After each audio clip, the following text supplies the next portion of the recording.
December has historically been a pretty big bullish month for Bitcoin.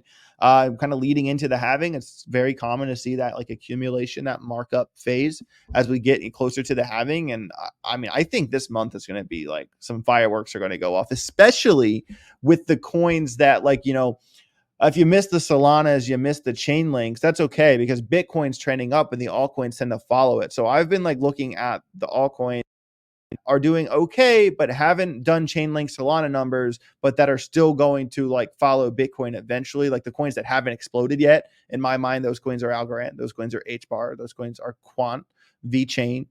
Near will blow up even more than it has. I think that there's some like serious coins that like haven't put up the numbers yet that are about to. I think this month is going to be massive. To be honest with you, I'm loading up big time.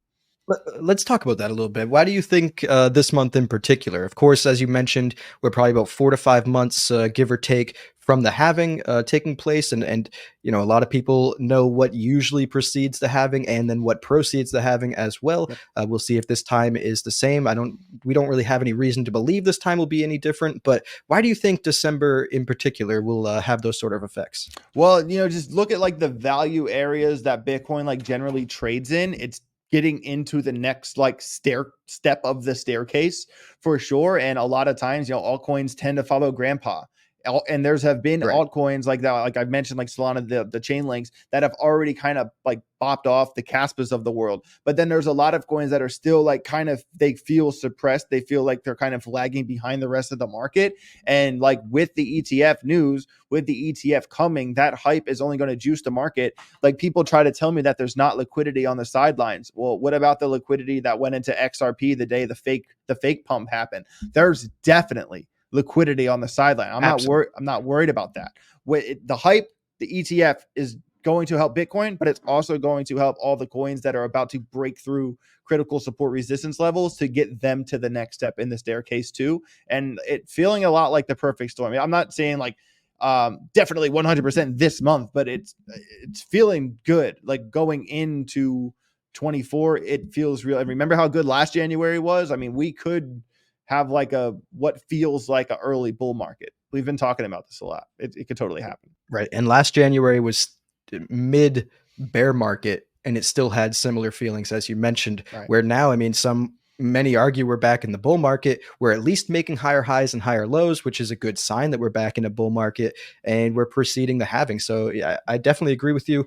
One of the things that you mentioned actually about liquidity that I agree with is I think the argument that people are making is there doesn't seem to be too much liquidity in traditional markets, which I think is relatively accurate. Obviously, that's coming back. I mean, you see QQQ and SPY about 5% away from all-time highs, but there's still a little bit of a liquidity crunch in the traditional markets. But when you compare that to the crypto market, the last bull run that happened in 2020, the one that 2019 to 2020, the amount of stable coins that were the market cap of the stablecoin positions then compared to now, there's like a 10x difference. There's literally like 10x the amount of cash in stablecoins on the sidelines in crypto, at least. So I do think that there's going to be a bull run whenever it comes, likely more significant than the last, just because of those numbers. For sure. I mean, for sure. But you also, this is another conversation that I like to have with people. So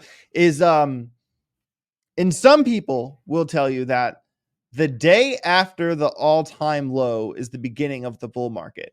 So the day after the bottom, like when you look back in retrospect, right? When you look back at the previous bull runs, you're going to say, oh, there's the top, there's the bottom. And then when the next top is the 2021 bull run, November 21, was that the day after the previous low? Was that the beginning of the bull run? Like that some people kind of subscribe to that idea where I don't. I kind of always kind of want to like define like, all right, like at what point in time, like at what number on this chart, like where does this technically, what I'm saying? It's kind of a funny thing to think about. In retrospect, it obviously makes sense because you're looking at it's like, all right, that was the lowest point. The chart's just going up to the right after that. I mean, maybe there was a sideways period or whatever at first, but in the moment, you can't think that way because you don't know if that was the lowest point. Yep. You know, you could be like, oh, well, this was the lowest point, yeah, since like yesterday, but like Yeah. that doesn't necessarily Yeah. mean next week it's going to be you know, higher or lower from here. So in the moment, yeah, you can't really think like that. You really you only really can make those sort of judgments in hindsight is 2020, I believe they Exactly. say. So Exactly. Exactly.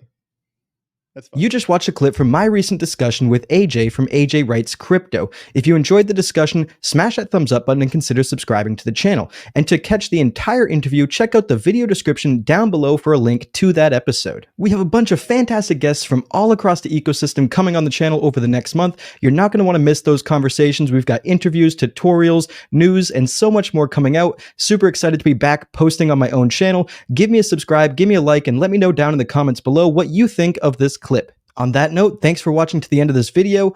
Be sure to hit that notification bell so you don't miss the next time we upload, and we will catch you in the next episode. Thanks. Ladies and gentlemen.